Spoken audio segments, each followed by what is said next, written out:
Welcome back, everyone, to the ICE365 International Casino Series. I'm back with Laurent and Tina. Just to pick up on our conversation really about the current state of play really in the casino industry in Europe. Obviously, we've been talking about the challenges today, but how are we now? What's the current situation in Europe in terms of, are we open? What are the restrictions? What kind of guests are we seeing? And kind of really just then talking about what we expect to change over the next sort of month or two, really, as hopefully restrictions start to get lifted. So let me go to Tina first. What's happening? Obviously, you said before that you have been open. What kind of restrictions have you still got in place? What challenges have you got? Have you seen any changes in terms of the types of players and consumers that you're getting into your property?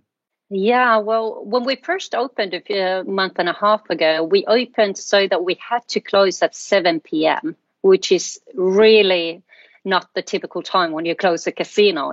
And I'll have to be honest, we even consider, should we even open since we have to close so early? But it's been interesting to see that the customers actually have adjusted to the new opening hours, which is great news. We have had customers even during the daytime. And now the progress has been slowly but steady. We've been able to expand our opening hours. So now shortly we will be closing at 1 a.m. So we are going step by step back to the normal casino operating hours. And at the moment, we still have customer limitations. We still use plexiglass between the slot machines and at the table games. We still use masks, even our staff and the guests as well. So we have a lot of the protective measures in place. But at the moment, we've seen the response we're getting from the customers is that they are working. The customers are feeling safe, which is the most important thing. If the customers wouldn't feel safe, they wouldn't return to us. So I think that's the critical feedback we need from our customers at the moment. So we are doing a lot of the protective measures, and due to all the cancelled events, because all the entertainment events have been cancelled at the casino. So we have seen a change in the customer profile, that's for sure. So we have a lot more regular customers, and all of these customers who come into the casino maybe twice a year for the entertainment, we're still missing them. So a lot of changes, but business is getting back to normal step by step, which is good news. And is it the same for Laurent? Is it the same for you across across France? Yeah, it's more or less the same. We've been able to reopen under strong sanitary constraint on the 19th of May. So some just dropping a few examples of the constraint. The capacity is limited to 35% of the total capacity, which is very low.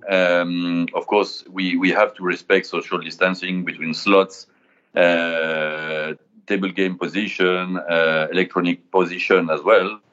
Plexiglass is not anymore permitted. So we really have to separate the slots. So it means that we ended up having, minus 25% of gaming proposition on the floor.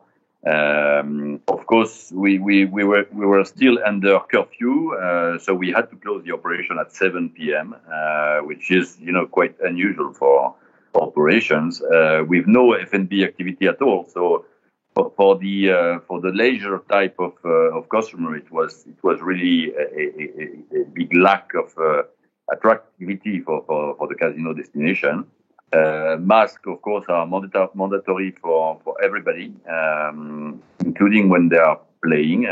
So they have to keep those sanitary measures at a very high level of standards.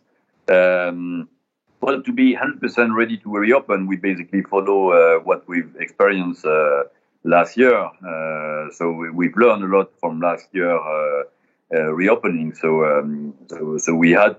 And I think that Tina mentioned it. The key issue was also to retrain people because after being closed for 7 months, all the technical part of our industry, we had to retrain people ahead of the opening day because they were quite lost on IT, on all the anti-money laundering procedures, of course on responsible gaming procedure as well. So we had to retrain those people ahead of the reopening.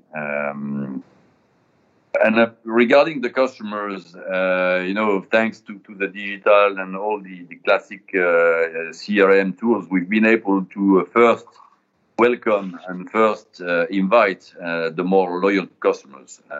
Because, of course, as you have some lower opening hours, as you have less capacity, you have to maximize those opening hours.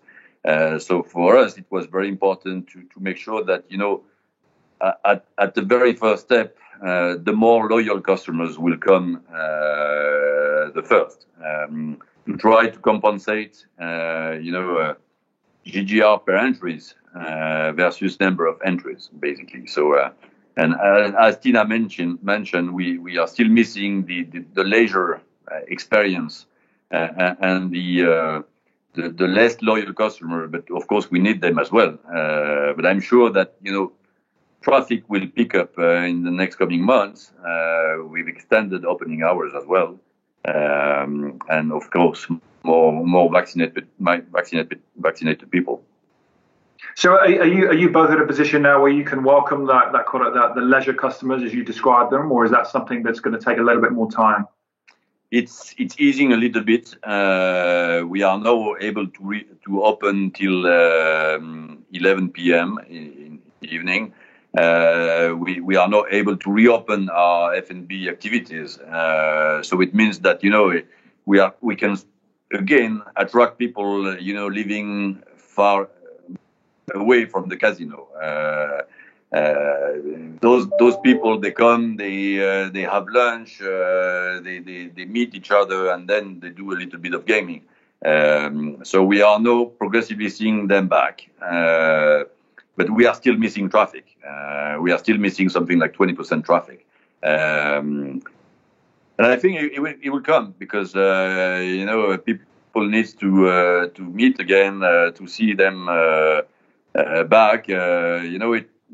It was really impressive to see our customers were happy to meet again our staff. Some customers were crying because they've been missing those people for 7 months, and it was really something impressive. And Tina, with you, is it similar? Are you starting to see some of the leisure customers or leisure business come back slowly but surely, or have you got an expectation of when you think that will come back? Because obviously, as Laurent's saying, it's 20 to 25% of his customers. So is that have you had to adapt, I guess, or sort of constrain your business slightly with the absence of those customers, or are you kind of expecting that to start to pick up fairly quickly? Well, we are expecting it to pick up, but it's going to take time. So I don't think it's going to happen very fast. But like Laurent said, people want to meet each other. So you can see in Finland, it's not just the casino guests, it's the leisure guests in general. Everybody wants to meet up, have dinner together, go to the restaurants. And we've been fortunate enough to operate food and beverage all the time, which is, of course, a very good thing when you think about the leisure guests. But the opening hours, they don't allow big events. And there's been a very strict limitations on entertainment events. So we've had to cancel all of them for the moment. But now when we're at the moment open till 11 p.m. and the next step is 1 a.m. next week, that all the time makes it easier for the leisure guests. And of course, the ongoing football is helping this. So there's a lot of football fans gathering now, which is making the customer profile a little bit more versatile. So I really like the feeling and of the leisure guests coming back as well. And I love to hear Laurent's story about how the customers were so happy to meet the staff. And That's such a good example, and I share that as well. So we've had some amazing meetings in Finland with the staff first meeting each other and then the staff meeting the guests, and that just proves we definitely are in the hospitality business. We are in the entertainment business, so people really get the experiences in the casino industry. Oh yeah, so good to hear. We certainly speak to a lot of our customers and clients, and there's a real excitement for ICE in February next year, and getting together again in that moment when we're all together in a room celebrating this fabulous industry. I think is going to be really exciting. So look, great to hear on those points. So thank you both. Thank you, Laurent. Thank you, Tina.